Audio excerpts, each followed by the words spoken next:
Good morning, students. As in our last chapter, we have read about the concluding part of this is Jody's phone.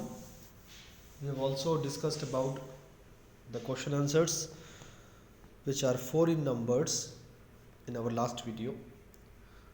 Though we have not discussed about working with language or speaking and writing, working with language and speaking will be dealt in the offline classes. And as far as writing is concerned, there are a little bit writing portions, and I just want that you should try those writing questions by your own, if possible. Let me read out what are the writing portion in your last chapter. There are actually 3 questions given in the writing section in chapter number 6. The first is, imagine you have a new pet that keeps you busy. Write a paragraph describing your pet, the things it does and the way it makes you feel. ऐसे करके एक पहला question है, that is your homework. Again, question 2 है, human life is dependent on nature. We take everything from nature to live our lives. Do we give anything back to nature? इसका भी एक question है. ये क्वेश्चन का answer भी आप इसका ट्राई करोगे. And third question is, and this is Jody's fawn. Jody's father was a uses a home remedy for a snake bite. What should a person now do if he or she is bitten by a snake? ये जो पूरा question है एक paragraph लिखने का. तो there are 3 questions asked to be written by you in paragraphs.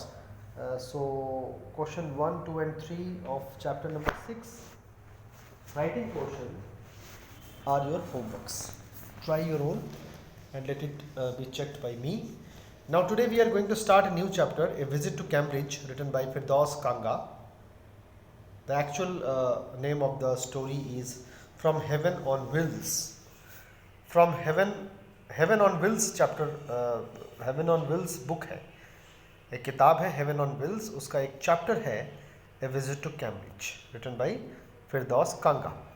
आज हम लोग नया चैप्टर शुरू कर रहे हैं. चैप्टर शुरू करने के पहले इस चैप्टर के बारे में थोड़ा सा कुछ जीस्ट जो बताई गई है वो हम लोग पढ़ते हैं. This is the story of a meeting between 2 extraordinary people, both of them disabled or differently abled, as we now say. Stephen Hawking is one of the greatest scientists of our time. He suffers from a form of paralysis that confines him to a wheelchair and allows him to speak only by punching buttons on a computer, which speaks for him in a machine-like voice. Firdaus Kanga is a writer and journalist who lives and works in Mumbai. Kanga was born with brittle bones that tended to break easily when he was a child. Like Hawking, Kanga moves around in a wheelchair. The two great men exchange thoughts on what it means to live life in a wheelchair and on how the so-called normal people react to the disabled. Students, आपने Stephen Hawking का नाम ज़रूर सुना होगा. फिरदौस कांगा आपके लिए नाम थोड़ा न्यू हो सकता है, लेकिन स्टीफन हॉकिंग का नाम आप में से अधिकांश स्टूडेंट ने ज़रूर सुना होगा, क्योंकि स्टीफन हॉकिंग एक ऐसे महान वैज्ञानिक रहे हैं. अब तो उनकी डेथ हो चुकी है.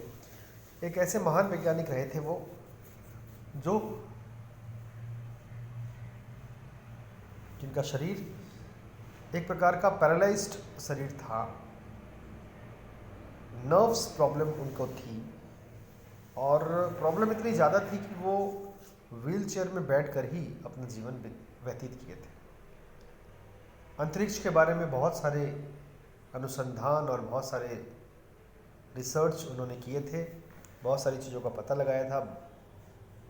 Big bang theory, black hole, ऐसी बहुत सारी चीज़ों के बारे में उन्होंने विस्तार से चर्चा की थी और लिखा भी था उसके बारे में. तो एक प्रकार के पैरालिसिस होने के कारण उन्होंने अपना पूरा जीवन व्हील चेयर में बिताया था और कंप्यूटर की सहायता से वो बात किया करते थे. दूसरी तरफ अगर फिरदौस कांगा की बात करें तो वो एक पत्रकार थे, एक लेखक थे जो कि मुंबई में रहा करते थे। उनको ब्रिडल बोन्स यानी कि उनको एक ऐसी बीमारी थी जिसमें उनकी हड्डियां बेहद नाजुक हो गई थी और आसानी से टूट जाया करती थी, जिसकी वजह से उनको भी स्टीफन हॉकिंग की तरह व्हील चेयर में अपना जीवन बिताना पड़ा था। ये दोनों व्हील चेयर के जीवन के बारे में क्या कहना चाहते हैं और नॉर्मल लोगों से इनका जीवन कैसे अलग है या कैसे नॉर्मल लोगों को ये नज़र आते हैं, इस बारे में ये बताएंगे। Cambridge was my metaphor for England, and it was strange that when I left it had become altogether something else because I had met Stephen Hawking there.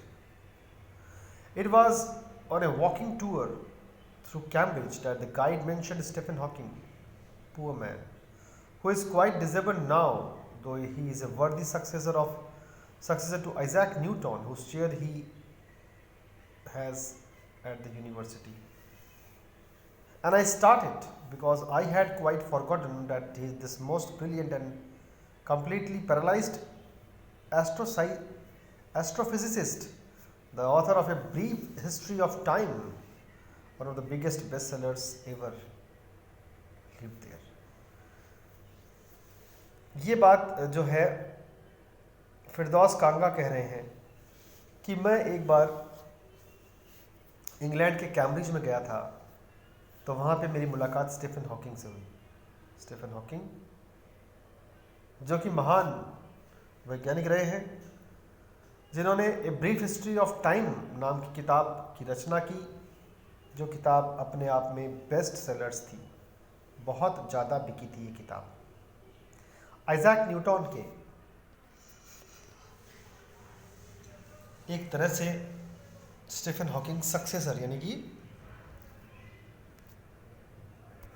उनके नक्शे कदम पर चलने वाले व्यक्ति थे, तो उनसे मेरी मुलाकात हुई। When the walking tour was done, I rushed to a phone booth and almost tearing the cord so it could reach me outside, phoned Stephen Hawking's house. There was his assistant on the line and I told him I had come in a wheelchair from India. Perhaps he thought I had propelled myself all the way to write about my travels in Britain. I had to see Professor Hawking, even 10 minutes would do. Half an hour, he said, from 3:30 to 4. तो देखो students क्या हुआ कि Stephen Hawking जो थे, उनसे मुलाकात करने के लिए मैं पास ही के फ़ोन बूथ से स्टीफन हॉकिंग के घर में फ़ोन मिलाया, तो उनके असिस्टेंट ने फ़ोन उठाया और मैंने कहा कि मैं कलकत्ता नहीं, मैं इंडिया से आया हूँ और मैं भी व्हील चेयर में ही रहने वाला एक डिसेबल्ड पर्सन हूँ और मैं अपने आदर्श स्टीफन हॉकिंग से मिलना चाहता हूँ। 10 मिनट भी अगर आप मेरे लिए मुलाकात करवा दें तो बहुत मेहरबानी होगी। उधर से असिस्टेंट ने कहा आधे घंटा, 3:30 से लेकर के 4 तक आप स्टीफन हॉकिंग से मिल सकते हैं, ऐसा असिस्टेंट ने मुझे कहा। And suddenly I felt weak all over. Growing up disabled, you get fed up with people asking you to be brave, as if you have a courage account on which you are too lazy to draw a check. The only thing that makes you stronger is seeing somebody like you achieving something huge. Then you know how much is possible and you reach out than you ever thought you could. I have not been brave, said his disembodied computer voice. The next afternoon, I have had no choice. तो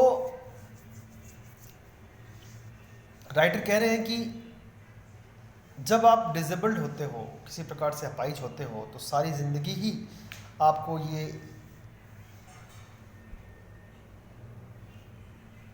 बातें सुनने को मिलती है कि हिम्मत से काम लो, हिम्मत से काम लो, हिम्मत करने से बहुत कुछ हो सकता है, हिम्मत मर्दा मद्दे खुदा, तो इस तरह की बातें वो सुनने को मिलती हैं।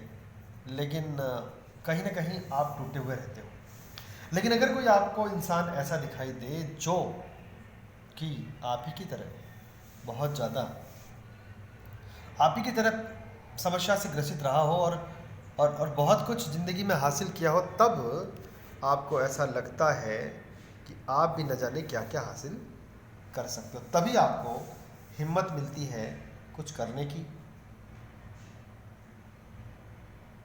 तो जब स्टीफन हॉकिंग से मुलाकात हुई राइटर की, तो स्टीफन हॉकिंग ने कहीं ना कहीं कहा था कि मैं इतना साहसी नहीं था कभी, लेकिन मेरे पास कोई दूसरा विकल्प भी नहीं था। Surely, I wanted to say, living creatively with the reality of his disintegrating body was a choice, but I kept quiet because I felt guilty every time I spoke to him, forcing him to respond. There he was, tapping at the little switch in his hand, trying to find the words on his computer, with the only bit of movement left to him, his long, pale fingers. Every so often, his eyes would shut in frustrated exhaustion. And sitting opposite him, I could feel his anguish. The mind beyond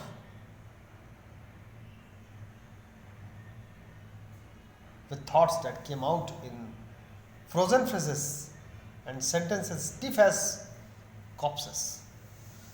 बहुत दुख की बात यह writer कह रहा है कि मैं जब स्टीफन हॉकिंग से मिलने गया हूँ और स्टीफन हॉकिंग से मेरी आधे घंटे की मुलाकात मुकर्रर कर दी गई उनके असिस्टेंट के द्वारा, और जब मुलाकात चल रही है तो मैं स्टीफन हॉकिंग से जब कोई सवाल पूछ रहा हूँ और स्टीफन हॉकिंग उसका जवाब देने की कोशिश कर रहे हैं, तो मैं कहीं ना कहीं ग्लानि महसूस कर रहा हूँ, क्योंकि जब जब मैं पूछ रहा हूँ और जब जब हॉकिंग जवाब दे रहे हैं तो उनको कष्ट हो रहा है। उनका दिमाग काफ़ी तेज काम कर रहा है, लेकिन अपने विचारों में आने वाले शब्दों को कंप्यूटर के द्वारा लिखने में या समझाने में उनको काफ़ी कष्ट हो रहा है। और हर एक वर्ड, हर कुछ वर्ड्स लिखने के बाद उनकी आंखें बेहद थकी हुई महसूस हो रही है और उनके चेहरे में एक प्रकार का फ्रस्ट्रेशन या झुंझलाहट कहीं ना कहीं थोड़े ही अंशों में सही नज़र आ रही है। इसे कहीं ना कहीं मुझे पता चल रहा था कि वो अपने विचारों को, अपने विचारों में आने वाले शब्दों को कंप्यूटर्स या मशीन के द्वारा बतलाने में काफ़ी कष्ट महसूस कर रहे हैं, और ये बहुत ज़्यादा दुखदाई प्रतीत